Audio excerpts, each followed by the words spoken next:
नमस्कार दोस्तों, स्वागत है आपका अपने YouTube चैनल पर। वीडियो को लाइक कर चैनल को सब्सक्राइब करें।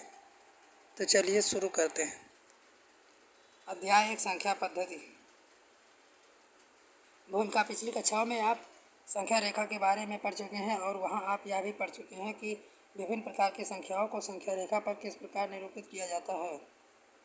कल्पना कीजिए आप शून्य से चलना प्रारंभ करते हैं और इस रेखा पर धनात्मक दिशा में चलते जा रहे हैं। जहाँ तक आप देख सकते हैं वहाँ तक आपको संख्याएं और संख्याएं ही दिखाई पड़ती हैं। अब मान लीजिए आप संख्या रेखा पर चलना प्रारंभ करते हैं और कुछ संख्याओं को एकत्रित करते जा रहे हैं। एक संख्याओं को रखने के लिए एक थैला तैयार रखिए। अब आप घूम जाइए और विपरीत दिशा में चलते हुए शून्य को उठाइए, उसे भी थैले में रखिए और आपको पूर्ण संख्याओं का एक संग्रह प्राप्त हो जाता है जिसे प्रतीक W से प्रकट किया जाता है। अब आपको अनेक ऋणात्मक पूर्णांक दिखाई देते हैं। अब आप इन ऋणात्मक पूर्णांकों को अपने थैले में डालिए। क्या आप बता सकते हैं कि आपका नया संग्रह क्या है? आपको याद होगा कि सभी पूर्णांकों का संग्रह इसे प्रतीक Z से प्रकट किया जाता है।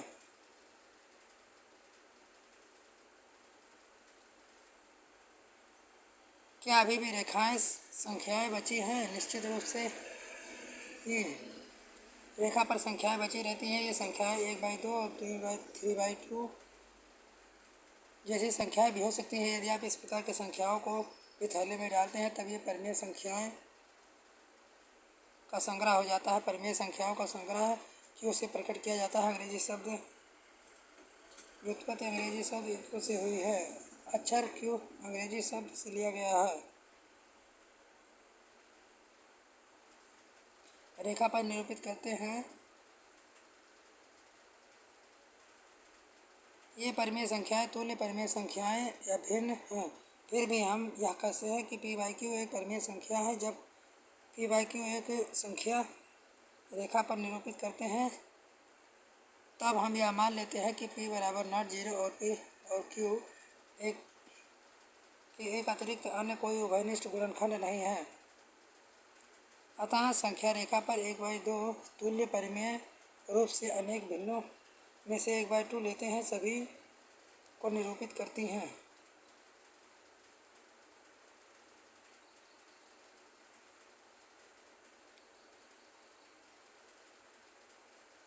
किन्हीं दो दी गई परिमेय संख्याओं के बीच अपरिमित रूप से अनेक परिमेय संख्याएं होती हैं।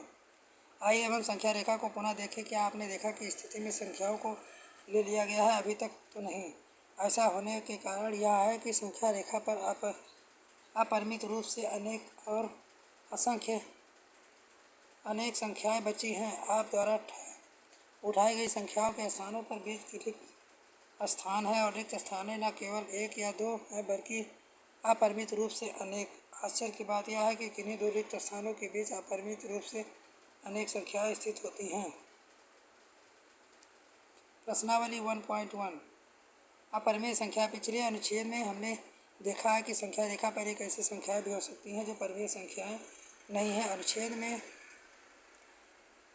अब हम इन संख्याओं पर चर्चा करेंगे। अभी तक हमने जिन संख्याओं की चर्चा की P/Q के रूप में की है, P और Q पूर्णांक हैं और P बराबर नॉट 0। अतः आप प्रश्न कर सकते हैं कि यह ऐसी संख्याएं हैं जो इस रूप से नहीं होती हैं। वस्तुतः ऐसी संख्याएं होती हैं। पाइथागोरस। अपरिमेय संख्याएं √2 संख्याएं ऐसा अपरिमेय संख्याएं कहा जाता है यदि P/Q के रूप में ना लिखा जाए। सो P और Q पूर्णांक हैं और P नॉट 0 है तो आप जानते हैं कि अपरिमित रूप से अनेक परिमेय संख्याएं होती है। इसी प्रकार अपरिमेय संख्याओं को अपरिमित रूप से अनेक होती हैं। इन्हें कुछ उदाहरण हैं: √2, √3, √15, π0.1 आदि।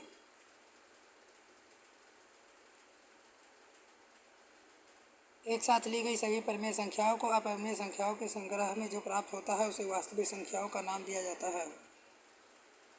इसे r से प्रकट किया जाता है। अतः वास्तविक संख्याएं या तो परिमेय संख्याएं अपरिमेय संख्याओं हो सकती हैं।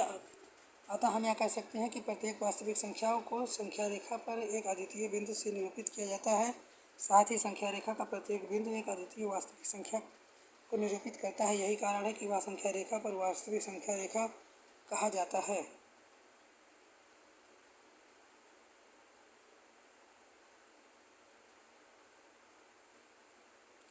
प्रश्नावली 1.2 वास्तविक संख्याएं और उनके दशमलव प्रसार। इस अनुच्छेद में हम एक अलग दृष्टि से परिमेय संख्याएं और अपरिमेय संख्याओं का अध्ययन करेंगे। इसके लिए हम वास्तविक संख्याओं के दशमलव प्रकार पर विचार करेंगे और देखेंगे कि क्या हमें परिमेय संख्याओं और अपरिमेय संख्याओं के बीच भेद के लिए इन प्रसारों का उपयोग कर सकते हैं या नहीं। यहाँ हम इस बात पर की है व्याख्या करेंगे कि वास्तविक संख्याओं के दशमलव का प्रसार प्रयोग करके किस प्रकार संख्या रेखा पर वास्तविक संख्याओं को प्रदर्शित किया जाता है। क्योंकि हम अपरिमेय संख्याओं की तुलना में परिमेय संख्याओं से अधिक परिचित हैं, इसलिए हम अपनी चर्चा में इन्हीं संख्याओं से प्रारंभिक करेंगे। इनके 3 उदाहरण हैं 10/3, 7/8, 1/7। शेषफलों पर विचार पर विशेष ध्यान दीजिए और देखिए कि क्या आप कोई प्रतिरूप पैटर्न प्राप्त होता है के दशमलव पर ज्ञात कीजिए।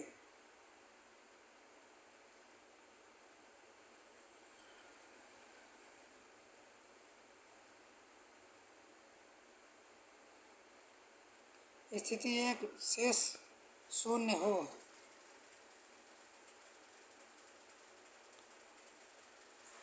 स्थिति सेकंड जब शून्य ना हो। आवर्ती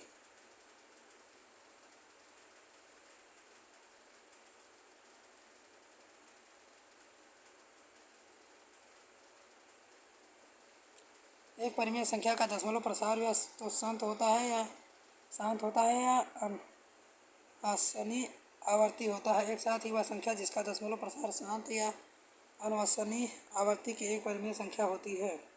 अब हम जानते हैं कि परिमेय संख्या का दशमलव प्रसार क्या होता है। अब हम प्रश्न उठता है कि अपरिमेय संख्याओं का दशमलव प्रसार क्या होता है। ऊपर बताए गए गुण के अनुसार हम यह निष्कर्ष निकाल सकते हैं कि इन संख्याओं के दशमलव प्रसार अनवसनीय अनावर्ती है। ऊपर परिमेय संख्याओं के बताए गए गुण के समान परिमेय संख्याओं का गुण यह होता है। एक परिमेय संख्या का दशमलव प्रसार अवसनीय आवर्ती होता है। विलयमतः वह संख्या जिसका दशमलव प्रसार अनवसनीय आवर्ती होता है अपरिमेय होती है।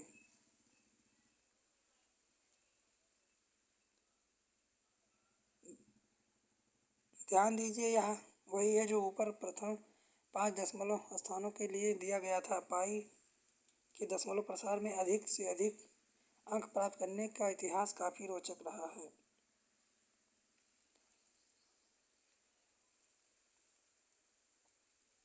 वन पॉइंट 3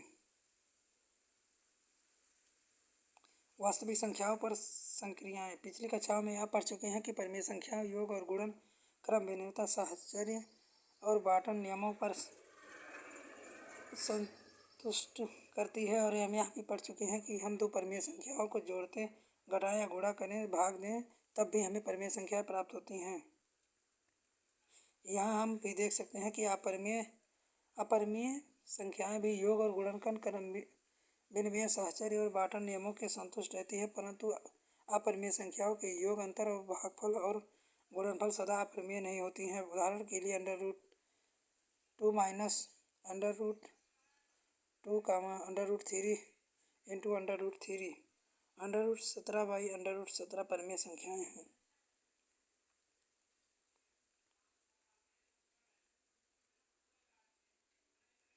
एक दी हुई रेखा पर स्थित बिंदु ए से 3.5 एकड़ की एक दूरी पर चिन्ह लगाने पर एक ऐसा बिंदु भी प्राप्त होता है जिसे ए बी बराबर 3.5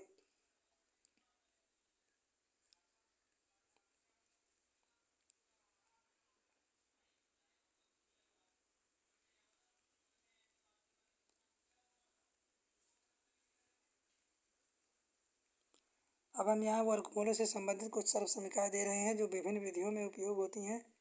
उपयोगी होती है। पिछली कक्षाओं में आप इसमें से कुछ सर्वसंख्याओं के परिचित हो चुके हैं। सर्वसंख्याएं वास्तविक संख्याओं के योग के पर गुणन के बंटन नियम के और सर्वसंख्या एक्स वाई वास्तविक संख्याएं प्राप्त होती हैं।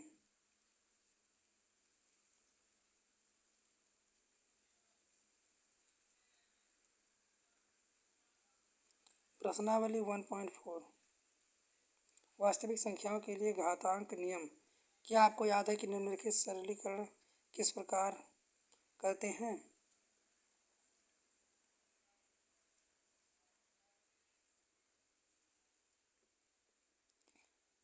हम ये भी आकलन किस प्रकार करेंगे। यहाँ देखा गया है कि वह घातांक नियम जिनका अध्ययन हम पहले कर चुके हैं उस स्थिति में भी लागू हो सकते हैं। जबकि आधार धनात्मक वास्तविक संख्या हो तो घनात्मक परिमेय संख्याएं हो। परंतु इन नियमों का कथन देने से पहले हमें इन नियमों को लागू करने से पहले यह समझ लेना चाहिए आवश्यक है कि उदाहरण के लिए 4⁵² क्या है। अतः इस संबंध में हमें कुछ करना होगा।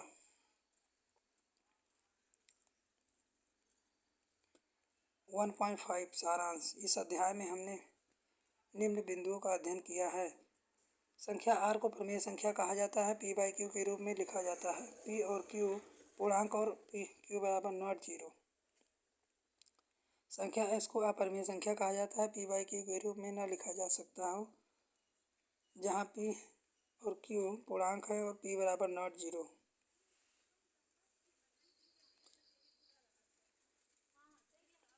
यदि r परिमेय है s अपरिमेय तो r plus s r minus s अपरिमेय संख्याएं होती हैं तथा rs और r/s अपरिमेय संख्याएं होती हैं यदि r बराबर नॉट जीरो।